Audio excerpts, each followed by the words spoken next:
Inštalácia našich autokoberčekov je veľmi jednoduchá. Budete mať samozrejme aj manuál, návod, budete mať balení, zároveň ho posielame aj do mailu. Balenie ešte obsahuje sadu klipov a lepiacu pásku s obojstranným suchým zipsom. Funguje to následovne. Je viacero možností, ako koberčeky prichytávať. Poďte sa so mnou na to pozrieť. Prvou možnosťou, pre mňa takou najobľúbenejšou, je, že jednoducho si dáte klipy do koberčekov, tam, kde potrebujete, a tie potom jednoducho zasuniete takto popod plasty vo vozidle. A není ich takmer vôbec vidieť. Ako to urobiť?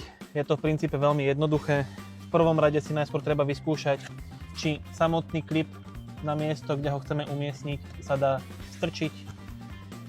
Ideálne ja vždycky hovorím zákazníkom, nechajte ho tam strčený takýmto spôsobom. Potom si zoberte tú druhú stranu toho koberca, iba si to primačknite prstom, zistíte, kde je tá dierka na tom klipe.